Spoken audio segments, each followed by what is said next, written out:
I'm Professor Karin A from Earth and Atmospheric Sciences. I have been working in geochemistry and petrology for almost 20 years. As a graduate student, I did work on the crystallization of very ancient magmas. But since then, I have switched tracks, and most recently, in the past 10 years or so, I have been working on research pertaining to the interaction between microbes and minerals in soil systems.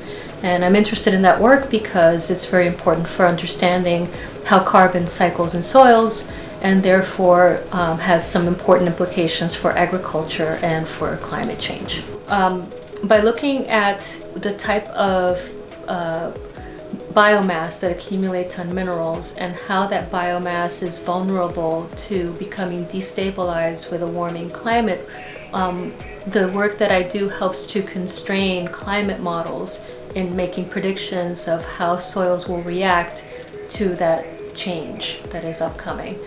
We really don't have a very good understanding of what's happening at depth and what are some of the feedbacks that occur with respect to the types of carbon that are within soils and how that carbon may potentially become carbon dioxide and then further exacerbate the problem of too much carbon dioxide in the atmosphere and increased warming.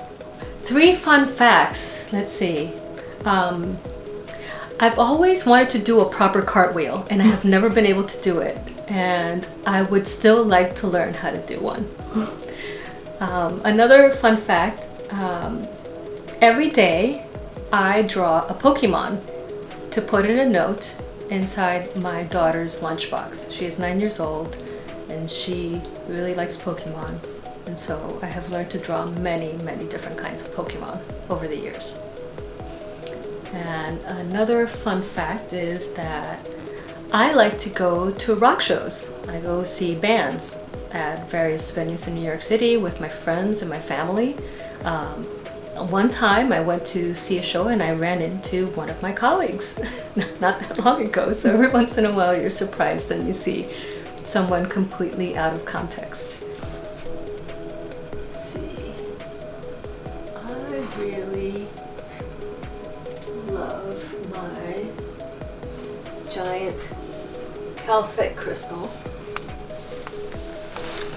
This is a very large piece of calcite. And notice how it has rhombic faces. It is a hexagonal crystal that has rhombohedral cleavage. This is a really spectacular example of a quartz prism. So this is a single crystal, and that's why you see the flat facets, because if it was a broken piece, it would look mostly like that, which is not as spectacular. But this is a Smoky Quartz, and it's one of my favorite samples. It's very rare to find something like this. This is a prehnite from New Jersey, from just across the river, from the Watchung basalt flows. So those are lava flows in New Jersey that, as the cavities in the basalt have weathered away, there's redeposition of minerals, and this is one of the minerals that redeposit is called prehnite. I am a member of the advisory board for the Sloan Scholars Mentoring Network. The Sloan Scholars is the minority Ph.D. program that is sponsored by the Alfred P. Sloan Foundation, which helps minority students from underrepresented groups, including Native Americans, African Americans, and Latinos, to achieve their PhDs. I also work with students every day, and I'm very proud of the diversity of my lab, and I love working with people from everywhere in the world. It's very, very important to me to be able to provide that support that students need in order to succeed. But many of my students are of Hispanic origin, and so by having a common language and a common background, it's something that helps me to connect with students who may not have many role models in the sciences, and even if they do, it's so that they have someone to talk to and someone to connect with that will help them steer them toward a good path and success in the sciences. Some of the challenges in teaching higher education is we have to keep up with what are the specific characteristics of the population that we're teaching. Students change over the years, and the way that they approach problems, the way that they relate to the subject matter and how they best learn does change. For students right now who are primarily from Generation Z, I've been trying to learn more about what sorts of approaches help them to learn better.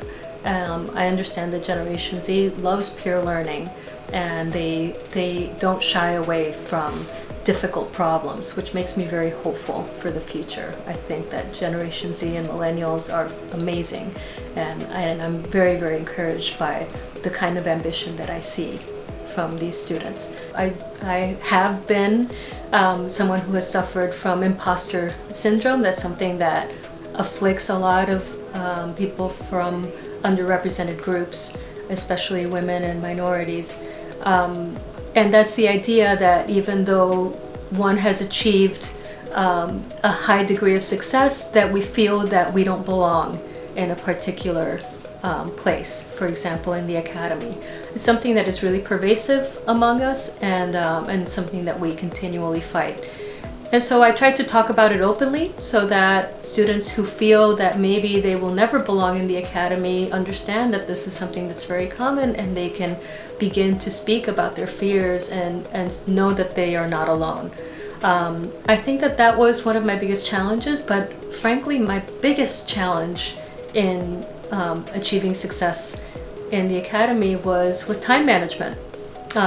Becoming a more efficient scholar, worker, professor, scientist, and student is much of it has to do with time management. I would say that for students in any discipline, whether it's in the sciences or in higher education, or whether you want to be a filmmaker or an artist, is to never lose sight of your ambition, and that really the majority of the equation is persistence.